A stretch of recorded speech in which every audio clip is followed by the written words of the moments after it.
तो चलो, good morning all of you. आज का जो टॉपिक है हमारा पर्यावरण, जैसे कि आप देख रहे हो लिखा हुआ है। पर्यावरण में हम लोग कहां तक पढ़ चुके थे? हमारा पर्यावरण का जो चैप्टर में चल रहा है 2-3 दिन से, तो इसमें कहां तक हम लोग पहुंच गए थे? खाद्य श्रृंखला तक। आज जो हम लोग पढ़ने वाले हैं खाद्य जाल।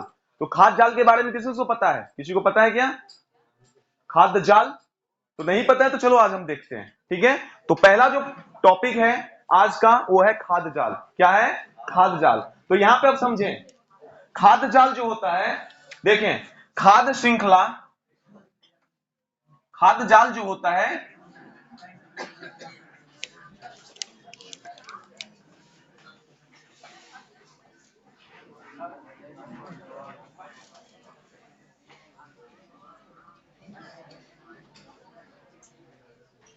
खाद्य श्रृंखला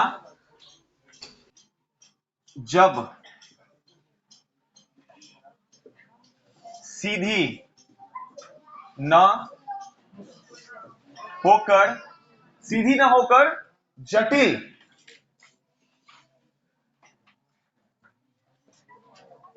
हो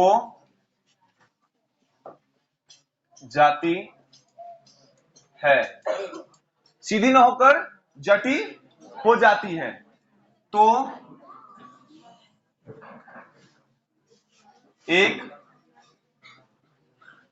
जाल बनता है। तो अब एक क्या होता है? जाल बनता है। तो यहां पे देखें, खाद्य श्रृंखला जब सीधी ना होकर जटिल हो जाता है तो एक जाल बनता है। तो आपको मैं अभी समझा चुका हूं, जो खाद्य श्रृंखला, ठीक है, सीधी ना होकर जटिल हो जाता है, ठीक है, सरल ना होकर क्या हो जाता है? जटिल हो जाता है। तो यानी जब एक जीव को बहुत सारे जीवों के द्वारा खा लिया जाता है, तो ये जो जाल है जिसको हम लोग क्या कहते हैं? खाद्य जाल। क्या कहते हैं? खाद्य जाल। जैसे कि हम यहां पे लिख देते हैं, जब एक जीव को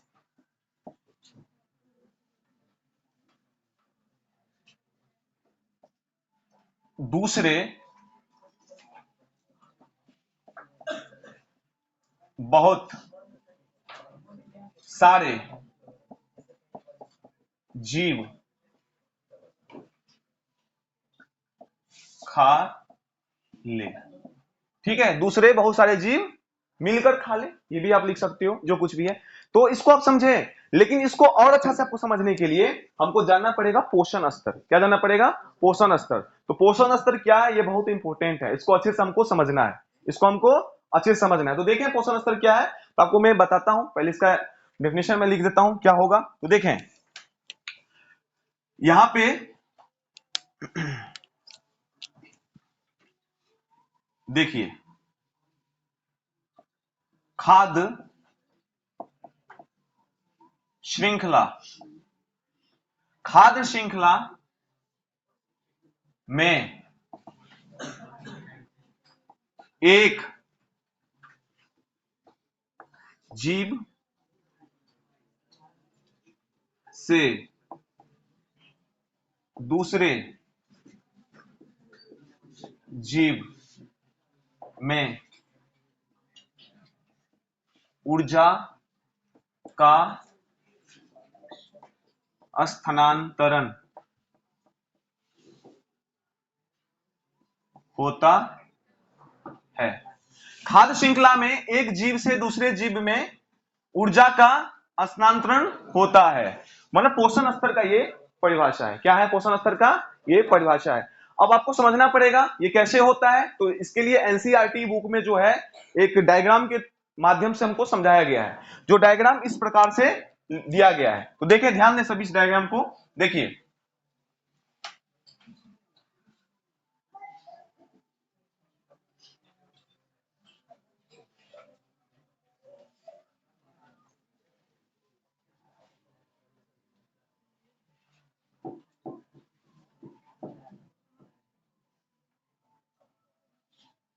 देखिए इसमें हो जाएंगे उत्पादक, इसमें हो जाएंगे प्राथमिक उपभोक्ता, क्या हो जाएंगे? प्राथमिक उपभोक्ता, इसमें हो जाएंगे द्वितीय उपभोक्ता, इसमें हो जाएंगे तृतीय उपभोक्ता। और जगह के कारण यहां पे हम नहीं लिख पाएंगे, यहां पे आप समझ लो ये हो जाता है सर्वोच्च। क्या हो जाता है? सर्वोच्च उपभोक्ता। आप समझ लो यहां पे क्या हो जाता है? सर्वोच्च उपभोक्ता। ठीक है, अब यहां पे आप देखो, ध्यान दो सभी। ठीक है, ये जो खाद्य श्रृंखला मतलब खाद्य का जो मैं पोषण स्तर में समझा रहा हूं, ठीक है, इस पोषण स्तर में आप देखो इस डायग्राम से एक बात जो आपको समझ में आता होगा कि उत्पादक का जो नीचे वाला आप देख रहे हो ना, इसका जो अपना कक्षा है, ठीक है, वो देखो बाकी से सबसे बड़ा है कि नहीं? तो उसके बाद जो प्राथमिक वाला है ये इससे छोटा है, द्वितीय वाला प्राथमिक वाले से छोटे हैं, तृतीय उपभोक्ता वाले जो हैं वो द्वितीय वाले से छोटा है, सर्वोच्च वाले सबसे कम है। यानी एक क्रम आपको दिखाई देता होगा। ठीक है, इस प्रकार से जैसे कि आप देख पा रहे हैं इस डायग्राम में, इस प्रकार से देखिए, सबसे बड़ा, इसके बाद छोटा, इसके बाद छोटा और सबसे छोटा। ठीक है, इस प्रकार से आपको क्रम दिखाई दे रहा होगा। तो यहां पे आप समझो, इसको कहते हैं ऊर्जा का क्रम। इसको क्या कहते हैं? ऊर्जा का घटता हुआ क्रम है। क्या है? ऊर्जा का घटता हुआ क्रम या क्रम। ठीक है, तो यहां पे देखिए, इसको हम कहते हैं ऊर्जा का क्रम। ये क्रम इस प्रकार से है, सबसे ज्यादा से सबसे कम। सबसे ज्यादा से क्या है? सबसे कम। तो यहां पे आप ध्यान दें, आपको समझ में आ रहा है? यहां पे देखो उत्पादक है, तो उत्पादक में क्या सब होंगे? चावल, दाल, जो भी प्लांट से हमको प्राप्त होता है, नट्स, है कि नहीं? उसके बाद आप जो भी वेजिटेबल लेते हो वे सारे आते हैं किसमें? उत्पादक में ही आते हैं। किसमें आते हैं? उत्पादक में ही आते हैं। और इसके बाद ये सारे जो उपभोक्ता हैं, जैसे कि प्राथमिक वाले, इसको खाते हैं। क्या करते हैं? प्राथमिक वाले खाते हैं।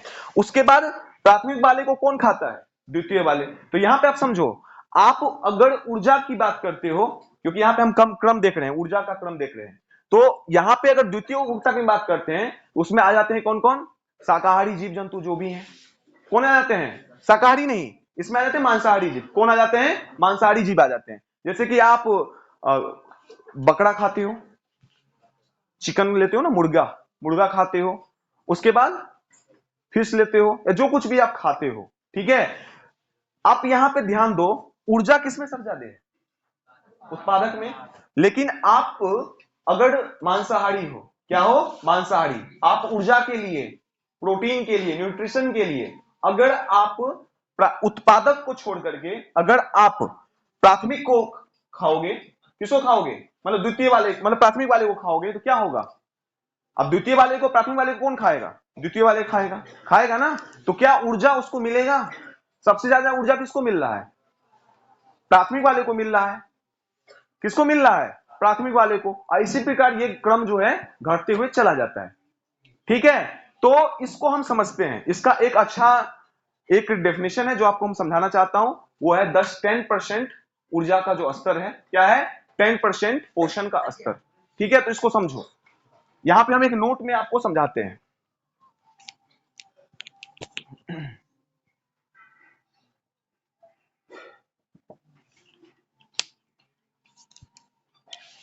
देखें,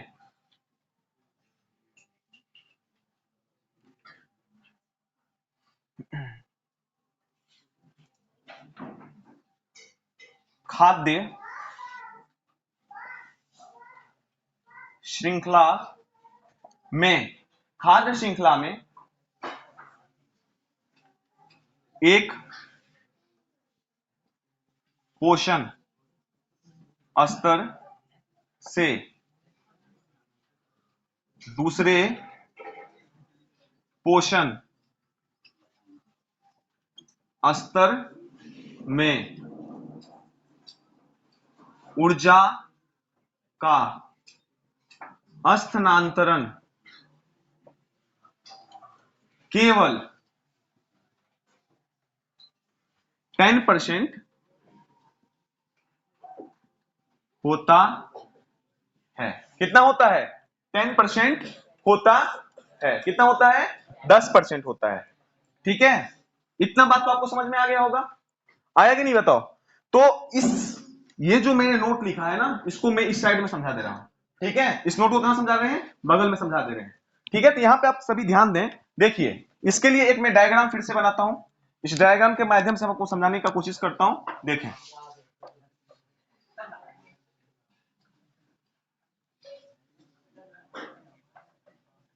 ध्यान दीजिए।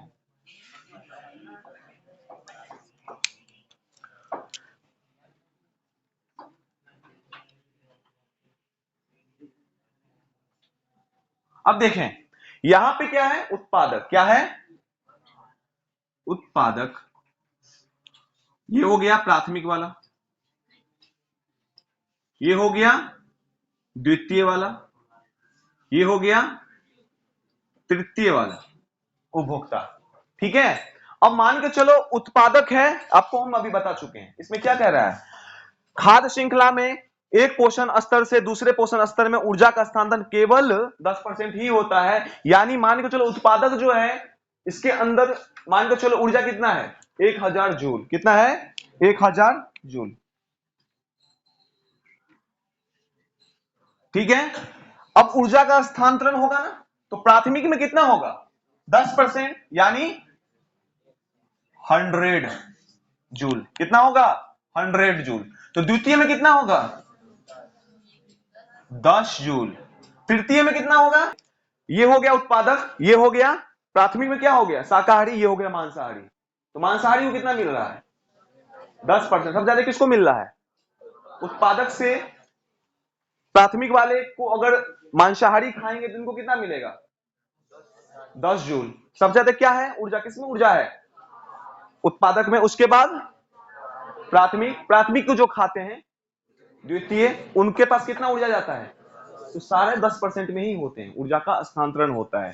ठीक है, तो हमारे किताब में एक और बात दिया गया है, जिसको हम यहां पे लिख दे रहे हैं, जिसका नाम है परितंत्र में ऊर्जा का प्रवाह। ठीक है, परितंत्र में ऊर्जा का प्रवाह एक समझाया गया है एक बिंदु में। तो आप यहां पे ध्यान दें, यहां पे हम साइड में आपको समझा दे रहे हैं।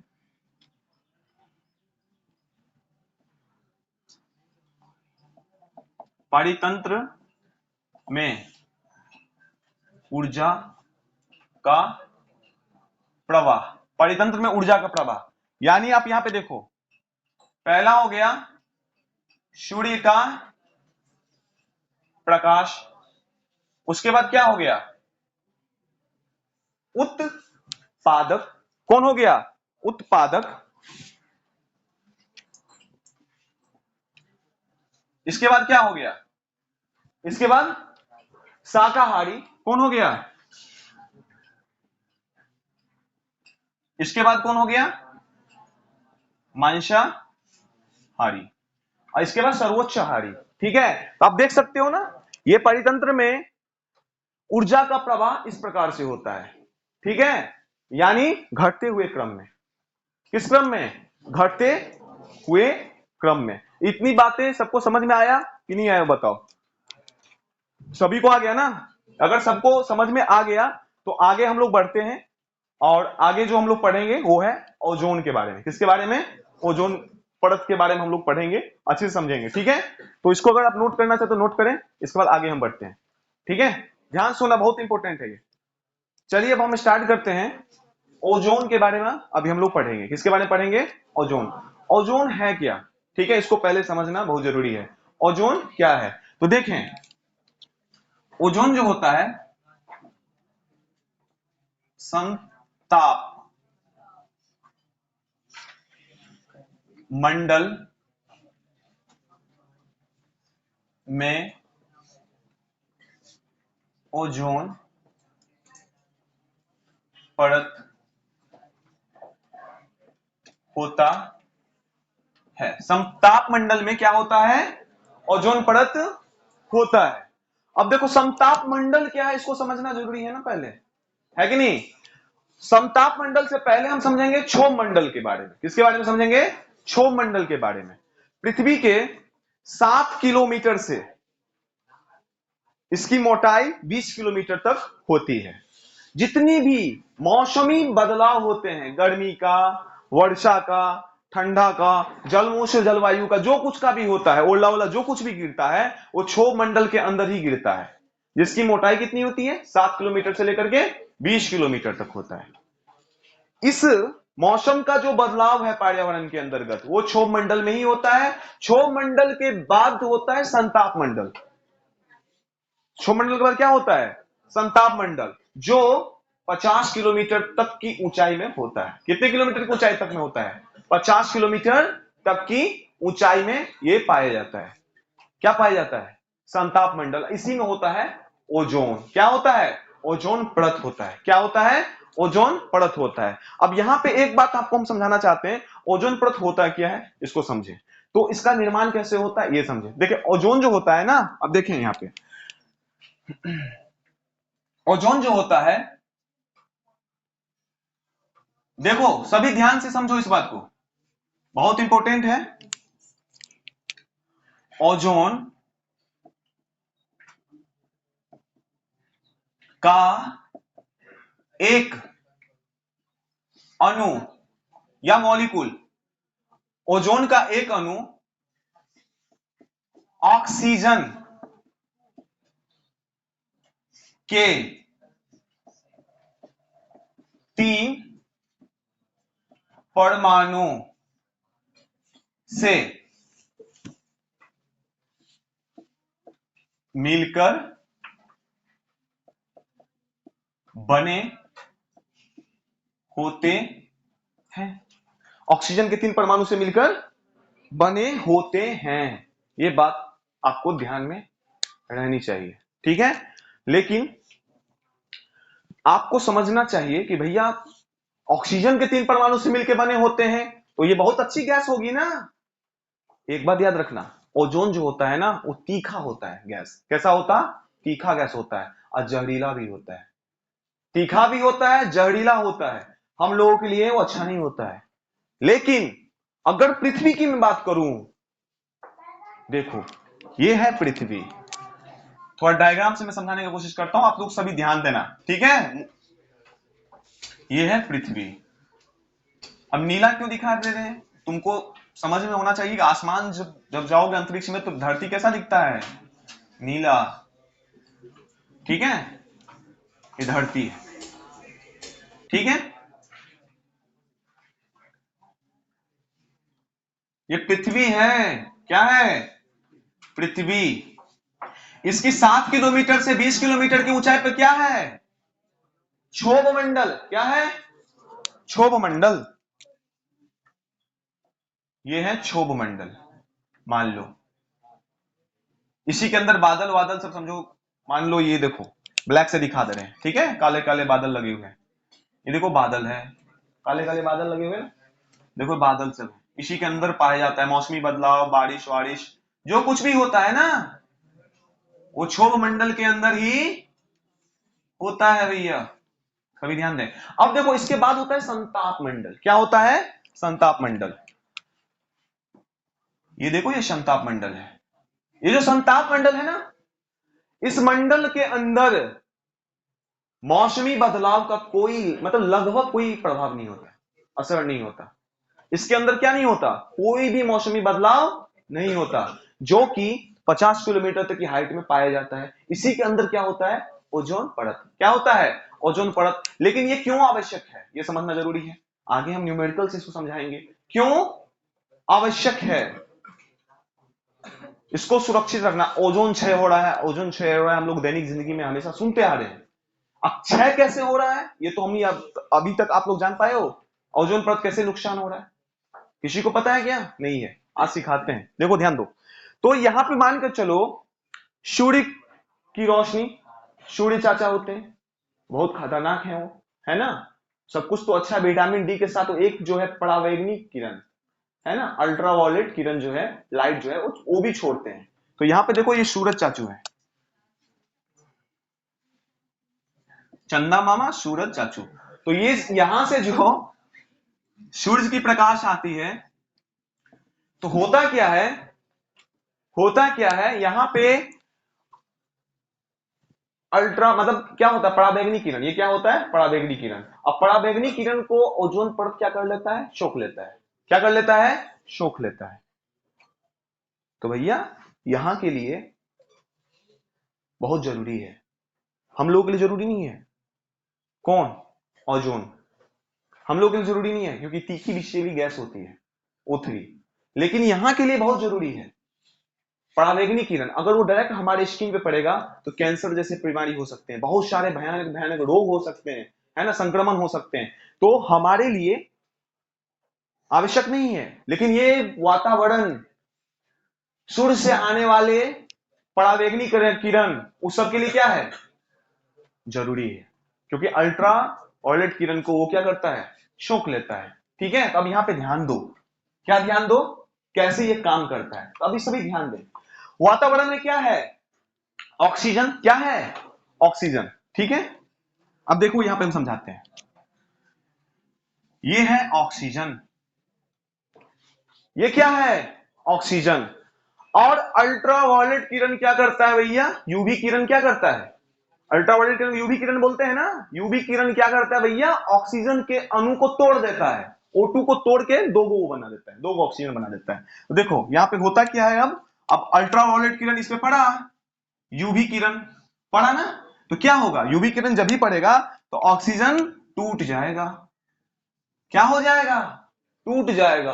अब जब टूट जाएगा तो क्या, अब तुमको तो पढ़ा चुके हैं ना केमिस्ट्री में, कोई ऑक्सीजन को O2 क्यों लिखते हैं, अब ये अनस्टेबल हो गया ना, अब इसको स्टेबल तो होना ही है, होना है कि नहीं होना है। ऑक्सीजन एक अणु जो है, इसको क्या करना है, अष्टक पूरा करना है, स्टेबल होना है कि नहीं। तो अब देखो ये O2 जो है अल्ट्रावायलेट किरण के कारण क्या हो गया, टूट गया।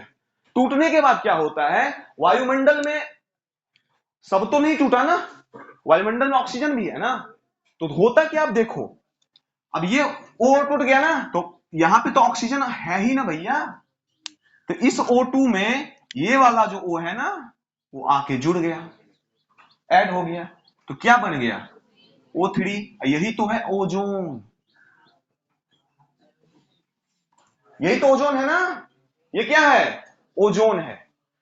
अब बात यहां पे ये है, इसका क्षय कैसे होता है, इसका क्षय कैसे होता है। तो आपको एक गैस पता होगा, CFC। क्या पता होगा, CFC, CFC यानी chloro,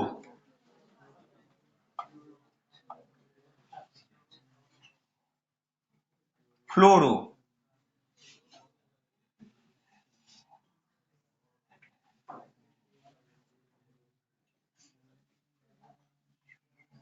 carbon, chloro fluoro carbon, CFC। ठीक है, ये जो CFC है, क्या नीचे दिख रहा है ना सभी को, यहां दिख रहा है, दिख रहा है ना। अब ध्यान दो, ये जो क्लोरोफ्लोरोकार्बन है ना, ये कैसे ओजोन को क्षय कर देता है। हम लोग बोलते हैं ना कि भैया प्रदूषण, वायु प्रदूषण मत करो, हवाई जहाज आसमान में तो उड़ता है, लेकिन साथ में क्लोरोफ्लोरोकार्बन रिलीज करता है। रेफ्रिजरेटर लगाते हो, AC लगाते हो, हम लोग क्या हैं, हमारे पास पैसा तो हो गया है, लेकिन हम लोग पर्यावरण के बारे में नहीं सोचते हैं, हम लोग पर्यावरण के बारे में नहीं सोचते हैं। सबके पास पैसा है, सब अपना क्या करता है, घर में AC लगा लिया। अब भैया AC से CFC निकलता है, रेफ्रिजरेटर से CFC निकलता है, हवाई जहाज से CFC। संसाधन तो बढ़ा, विकास तो हुआ, लेकिन साथ में उसके साथ नुकसान भी है। क्या है, नुकसान भी है। तो साथ में CFC भी रिलीज होता है, क्लोरोफ्लोरो कार्बन भी रिलीज होता है। अब देखो ये जो है ना, ये क्लोरोफ्लोरो कार्बन जो है, ये ओजोन परत को क्षय कैसे करता है, इसको समझो, इसको क्षय कैसे करता है इसको समझो। देखो ध्यान दो, अब क्लोरोफ्लोरोकार्बन में होता है क्लोरीन, क्या होता है, क्लोरीन, Cl होता है। क्या होता है, Cl। यहां पे समझाते हैं, क्या होता है, Cl होता है ना।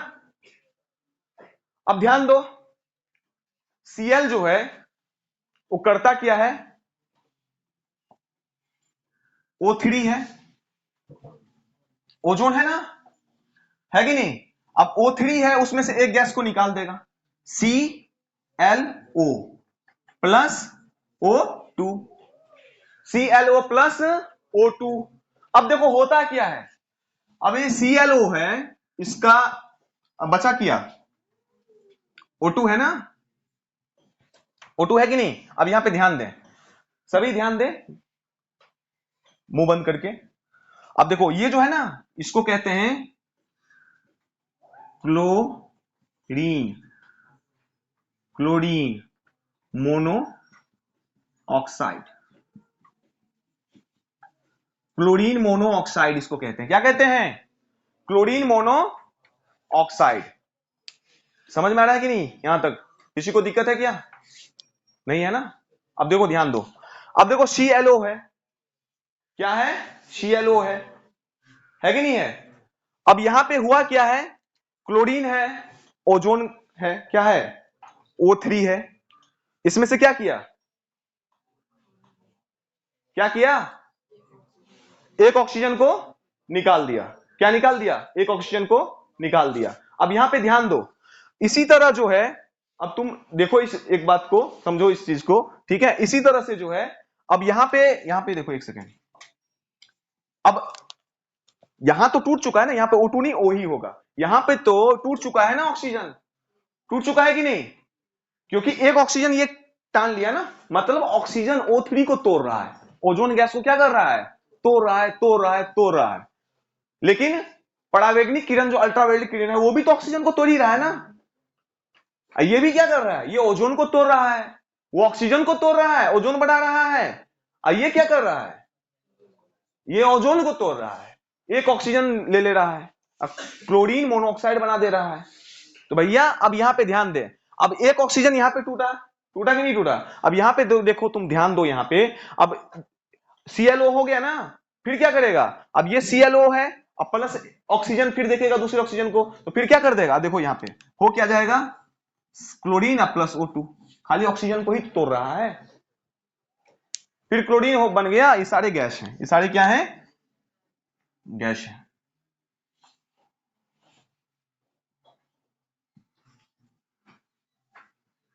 ठीक है, सभी गैस।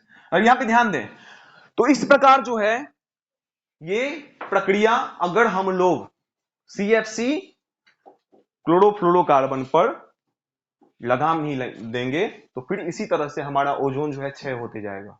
क्या होते जाएगा? ओजोन का क्षय इसी प्रकार से होता है, जैसे कि आप देख रहे हो कि नहीं। ये बात समझ में आया? ओजोन कैसे निर्माण होता है? अल्ट्रावायलेट किरण जो है वो ऑक्सीजन को तोड़ता है, फिर ऑक्सीजन में एक ऑक्सीजन आके जुड़ जाता है, जिससे बनता है O3। क्या बनता है? O3। फिर क्या होता है, यहां पे आप देख सकते हो, अगर हम रेफ्रिजरेटर का यूज करते हैं, AC का यूज करते हैं, जो भी CFC निकालने वाले उपकरण है उसका यूज करते हैं, उसमें क्या होता है? क्लोरोफ्लोरोकार्बन। और वो क्लोरोफ्लोरोकार्बन जो है वो क्या करता है? उसमें उपस्थित होता है क्लोरीन। क्लोरीन क्या करता है? यहां पे आप देखें, ध्यान दें, ओजोन से अभिक्रिया करता है, उसमें से क्या ले लेता है? एक ऑक्सीजन बना देता है, ऑक्सीजन ओजोन को तोड़ देता है। ओजोन O3 में से क्या लेता है? एक ऑक्सीजन लेकर जुड़ गया, बना देता है कार्बन मोनोऑक्साइड, मतलब क्लोरीन मोनोऑक्साइड बना देता है। क्या बना देता है? Chlorine monoxide. और फिर क्या करता है? जो दूसरा ऑक्सीजन टूटा है ना, जिससे ओजोन बनना था, बन क्या गया? उसको तोड़ दिया ना। क्या कर दिया? अब अल्ट्रावायलेट किरण तो तोड़ रहा है ना, और ऑक्सीजन को जुड़ना चाहिए था O2 को O से, तो वहां पे बीच में क्या कर रहा है? वो ऑक्सीजन को जुड़ने से पहले खुद क्लोरीन जो है क्या कर लेता है? अपने में जोड़ लेता है, अब बना देता है क्लोरीन मोनोऑक्साइड। अब बच गया ये ऑक्सीजन दूसरा, तो क्या करता है? इसको फिर क्लोरीन, मतलब क्लोरीन मोनोऑक्साइड में से फिर एक ऑक्सीजन को जोड़ करके फिर ऑक्सीजन बना दिया। इस प्रकार से ओजोन का क्षय करता है। समझ में आया? इतना में किसी को दिक्कत है तो बोलो। है? मुंह से आवाज निकाल के बोलो। नहीं है ना, तो फिर तो समझ में आया? ये इंपॉर्टेंट है, ठीक है। तो अगर आप इसको उतारना चाहते हैं तो उतार लीजिए, ठीक है। अब है कचरा प्रबंधन। क्या है? कचरा प्रबंधन। अब इसके बाद वाला जो पॉइंट है वो हम पढ़ाएंगे आपको, इसको उतार लीजिए।